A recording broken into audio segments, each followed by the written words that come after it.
Hey YouTube. I grew up in the Jehovah's Witness cult, knowing from a fairly early age that something wasn't quite right, but I couldn't put my finger on it. I noticed that those outside the Kingdom Hall planned their lives, they had careers in mind, and they worked towards it, whilst those inside the organisation couldn't wait for God to slaughter them, and actually rejoiced at the thought. When I asked the question, isn't Jehovah supposed to be all-loving? Isn't he the person who made all humans? I was effectively told that God was sectarian. He chooses sides, and he'll kick your ass if you choose the wrong group. This answer felt wrong, but the way it was justified felt worse. We skipped from a verse here and a verse there, and a whole lot of book study. I was told that Jehovah God wanted to control every thought and every action. I was told that sticking to the rules was the important thing. Who I was inside, entirely irrelevant. I'm not sure how old I was when I started to test God's presence by praying to him directly. There was no response. It was about this time that I recognised a psychological trick that Jehovah's Witnesses use, although I couldn't name it at the time. Effectively, it's my invisible mate says you've got to do what I tell you. But when evidence was requested, I got the same Bible dance, followed by the warnings about the dangers of thinking. It made me think they were hiding something.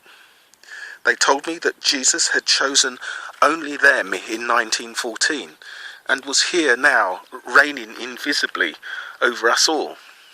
But there's nothing to see. When I told my father that I was going to attempt reading the Bible, he referred me to an elder and told me about the Ethiopian eunuch.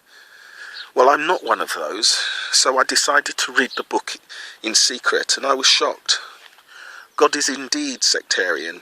They were talking snakes and donkeys. God killed millions of people.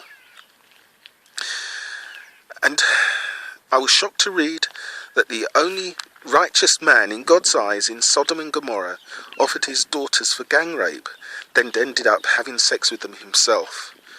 I was fascinated that God's servant was losing a magic contest with the Egyptians until God decided to kill every single firstborn for his glory and manipulated Pharaoh into making that happen. I read how God had given his chosen people manna to eat, and when they were suffering from malnutrition, he gave them tainted meat and killed loads of them. There were the iron chariot incidents, and Jehovah confusing the languages because people were going to build a ladder to heaven in effect. I asked my parents about all of the slaughter and was told that he was protecting Jesus' bloodline. And I was told I had demons for asking the question, especially when I stated that surely God can think of a better way of achieving something without committing genocide. I never really understood that I was being held accountable for the actions of Adam and Eve, something that they did. I've never met them, I don't know them, and it never really made sense to me. I was told to be a good sheep, but they never seemed to notice what shepherds do to sheep. I was unsatisfied, so I asked my questions, how many religions are there? They told me there were 38,000 Bible-based religions. And so, of course, the next question is, how do we know we're the right ones? And the answer is, because the Watchtower tells us so. I was told I had demons again when I said, surely God Almighty can write a book that people understand in one clear way. When 1975 passed uneventful, I was shocked to find that my parents still attended the meetings. I was shocked to find anyone there. From my viewpoint, the false prophecy was clear. I thought the corporation was dead, but never underestimate the power of mind control and psychological manipulation.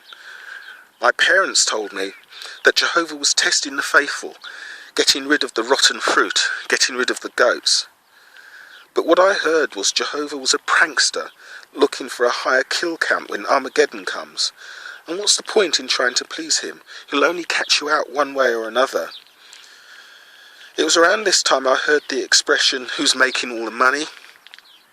I'd been sharing my pocket money and earnings from a part-time job for many years, and my parents and every adult around me had done the same, sending their money to Brooklyn.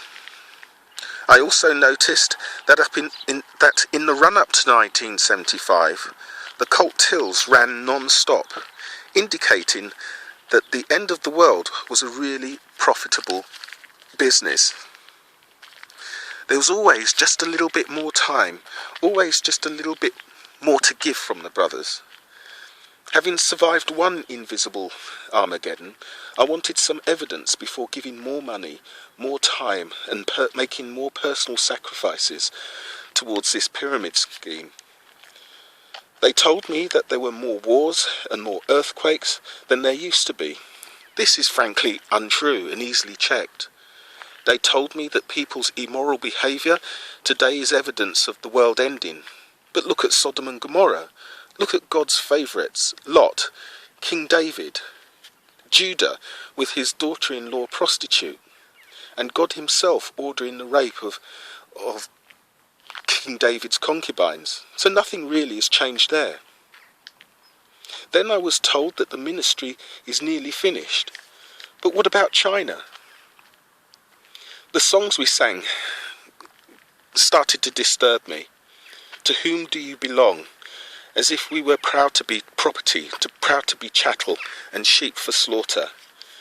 It's a long time ago now, but the last genuine interaction I had with my father was when I told him I wasn't going to meetings any longer. He was angry. He asked me to pretend.